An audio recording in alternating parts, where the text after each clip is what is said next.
Сайн байцгаана уу та бүхэнд олон улсын амьдрал болсон үйл явдлыг таймлан хүргэе. Европын холбооны зүгээс 500 сая ам долларын санхүүжилтийг шинжлэх ухааны салбарт оруулах амлалтыг өгсөн байна. За энэхүү амлалт өгөх болсон гол шалтгаан нь Америкийн нэгдсэн улсын зүгээс сүүлийн үед судалгаа шинжилгээтэй холбоотой санхүүжилтад танах болсон. За үүнтэй холбоотойгоор Америкт байгаа эрдэмтэн судлаачдын ажлын байрт бол занл хийх ийм нөхцөл байдал үүссэн. За тэгэхээр эдгээр одоо эрдэмтэн судлаачдыг Европын зах зээл рүү татах. За тэднийг бол Европ дахь одоо судалгаа шинжилгээний салбарыг дээд түвшинд гаргах зорилгоор бол татах ийм бодлогыг хэрэгжүүлж байгаа юм байна. Энэхүү мэдээллийг Еврокомиссийн ерөнхийлөгч Урсула фон дер Лайен мэдгдсэн байна. За тэрээр бол олон нийтэд хандаж үг хэлсэн. За энэ нь бол Парисын Сорбонны их сургуульд болсон шинжлэх ухааны төлөөх Европыг сонгох гэсэн нэртэй ийм бага хурал болсон. За энэ үеэр хэлэхдээ бид эрдэмтэн судлаачид өндөр ур чадвартай ажилчдыг Европыг сонгохыг хүсэж байна. Европод шинжлэх ухаан хөгжихөд шаардлагатай бүх зүйл бий.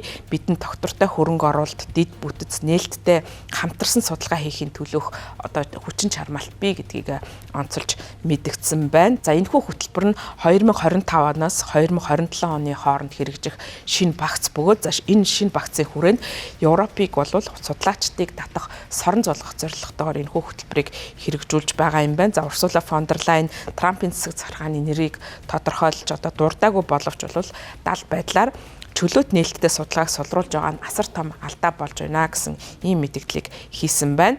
За мөн Урсула фон дер Лайен хэлсэн үгэндээ Сорбонны их сургуулийг төгссөн нэрт физикч хэмж Мари Кюригийн жишээг татсан байна. За Мари Кюри бол тухайн үедээ Оросын эзэнт гүрний харьяа байсан Польшид өсөж төрсэн хүн. За тэгээ дараа нь бол Францад очиж сурч судалгааны ажлаа эхлүүлсэн.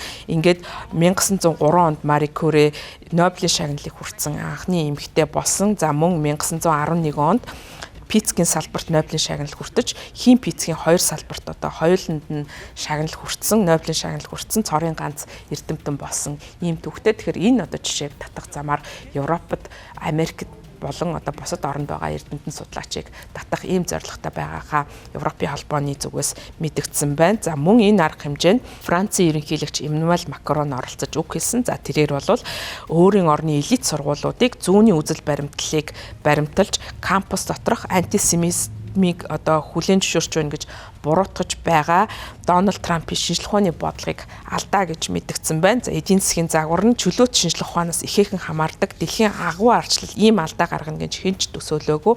Таныг энэ юм уу тэрийг судлах боломжгүй гэж хэлж байгаа ийм засгийн газартай улс бол диктатураас бид нар ийм улсын диктатураас бид татгалзах ёстой гэж мэдгдсэн. За сүүлийн үед Дональд Трампын засаг захиргааны явуулж байгаа бодлоготой холбоотойгоор судалгааны хөтөлбөрүүд хаагдах болсон.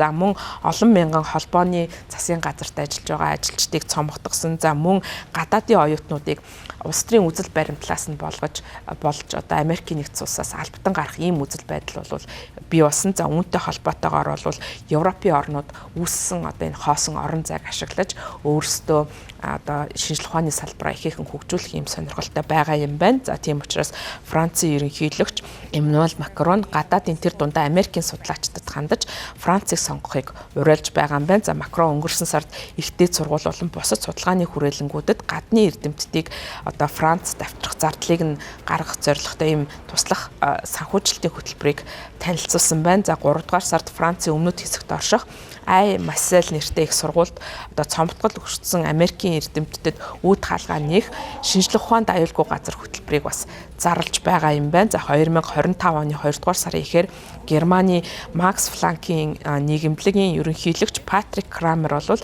Америкийн нэгдсэн улсаас ирж одоо тус хүрээлэн судалгааны хүрээлэнд ажил одоо орохоор өргөдөл өгсөн хүмүүсийн тоо дор хаяж 2 дахин нэмэгдсэн, зарим тохиолдолд бүр 3 дахин нэмэгдэж байгааг мэдэгдэж байсан. За мөн Германаас гадна Дани, Норвеги, Шведийн шинжлэх ухааны байгууллагууд ч гэсэн Америкийн эрдэм шинжилгээний одоо талантууд, авиаснуудыг татах чиглэлд хүчтэй бодлого баримталж. За энэ одоо орон зайг ашиглан эдийн засаг болон одоо шинжлэх ухааны салбараа хөгжүүлэх ийм зорилтыг төвшүүлээд байгаа юм байна.